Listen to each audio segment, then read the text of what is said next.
Bi, Apa pun? ada tugas nih tentang materi limit trigonometri. Gimana sih caranya? Emang ada tugas ya? Iya, gimana sih? Gue nggak paham nih. Ya kalau secara umum sih limit trigonometri gue paham. Cuman gue lihat-lihat itu ada 2 soal yang kagak gue ngerti. Makanya itu, gimana dong?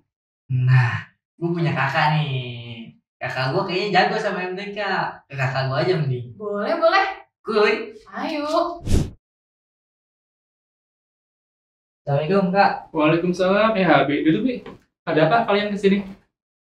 Ini kak, kan Abi sama Putri dapat tugas nih dari guru Hmm. buat presentasi limit trigonometri. Hmm. Nah, tapi pas lihat soalnya itu ada 2 soal yang Abi sama Putri nggak ngerti ya. Coba deh gimana soalnya. Nah, ini ada 2 soal, Kak. Coba kita lihat ya. Hmm.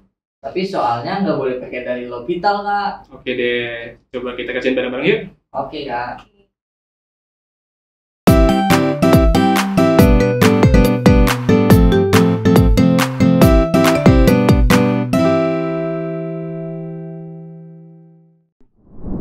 Jadi gini, untuk menyelesaikan soal limit trigonometri, langkah pertama adalah kita substitusi X-nya dulu ke persamaan limitnya. Nah, kalau hasilnya bukan 0 per 0, artinya itu jawabannya. Nah, cuman soal seperti itu jarang banget. Biasanya hasilnya 0 per 0. Nah, kalau hasilnya 0 per 0, kita bisa menggunakan 2 cara. Cara pertama kita bisa pakai metode L'Hopital. Cuma kan tadi Abi request jangan pakai L'Hopital tuh. Nah terus kalau nggak pakai dalil L'Hopital pakai cara yang mana kak? Nah, kalau kita nggak pakai L'Hopital, kita masih bisa menggunakan rumus dasar atau bentuk dasar dari penyelesaian limit trigonometri. Oh alah gitu. Berarti nanti ajarin juga ya kak pakai cara dalil L'Hopitalnya. Oke. Cuman itu bagian akhir aja ya. Kakak lanjut ya. Kalau kita mau menggunakan bentuk dasar penyelesaian limit trigonometri, artinya kita perlu tahu dulu bentuk-bentuk dasarnya apa aja. Kakak tulis ya. Yang pertama, limit X mendekati 0 dari sin AX per BX hasilnya sama dengan A per B. Kemudian, limit X mendekati 0 dari tan AX per BX hasilnya sama dengan A per B juga. Tinggal kita ambil koefisien sukunya aja. Tapi ingat ya, AX dan BX-nya harus 0. Kalau X-nya kita substitusi dengan 0. Dan variabelnya harus berpangkat sama. Nah kalau dibalik bisa juga nggak kak? Misalkan sin atau tannya yang di bawah. Terus, kalau atas bawahnya pakai trigonometri bisa nggak, Kak? Bisa. Nih, kakak tulis lagi ya. Mungkin gini maksud kalian. Limit X mendekati 0 dari AX per sin BX hasilnya sama dengan A per B. Limit X mendekati 0 dari AX per tan BX hasilnya sama dengan A per B juga.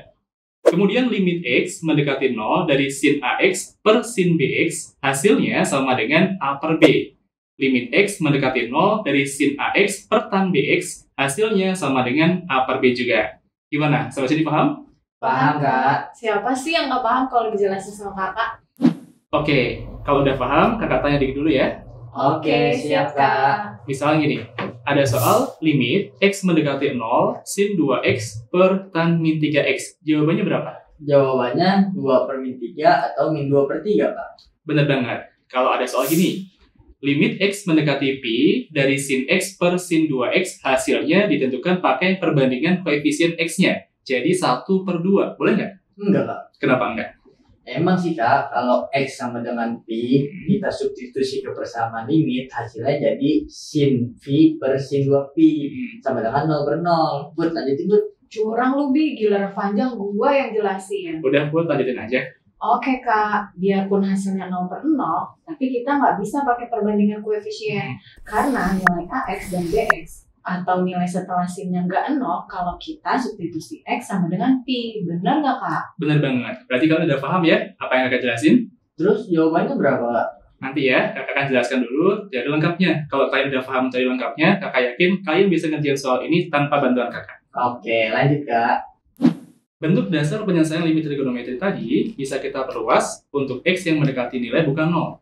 Nah, kakak tulis ya perluasannya. Bentuk yang pertama, limit X mendekati Pi dari sin A X min P per B X min P hasilnya sama dengan A per B. Kemudian, limit X mendekati P dari tan A X min P per B X min P hasilnya sama dengan A per B. Kemudian, limit X mendekati P dari A kali X min P per sin B X min P hasilnya sama dengan A per B. Kemudian limit X mendekati P dari A X min P per tan B X min P hasilnya sama dengan A per B. Limit X mendekati P dari sin A X min P per sin B X min P hasilnya juga sama dengan A per B. Dan yang terakhir, limit X mendekati P dari sin A X min P per tan B X min P hasilnya sama dengan A per B. Ingat ya, cara perbandingan koefisien ini bisa dipakai kalau bentuk A X min P dan B X min P menghasilkan nilai 0 ketika kita substitusi nilai variabelnya. Paham ya? Paham, Kak. Nah, sekarang kita kerjakan soal yang tadi kalian tanyakan.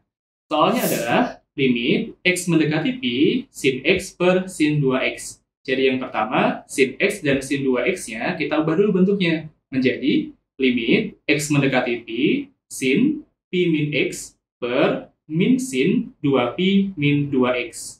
Nah, bentuk ini bisa kita ubah juga bagian penyebutnya menjadi limit X mendekati P sin P min X per min sin 2 dikali P min X.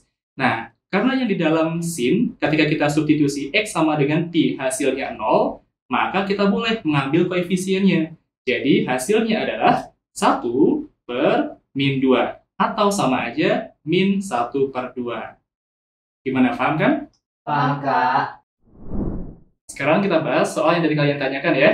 Coba Put, bacain soalnya gimana? Siap, Kak. Limit X mendekati P per 2 dari 1 min sin X per 2X min P kuadrat. Oke, udah kakak catat nih. Tapi ada telepon. Sebentar ya, kakak angkat telepon dulu. Oke, Kak. Kak.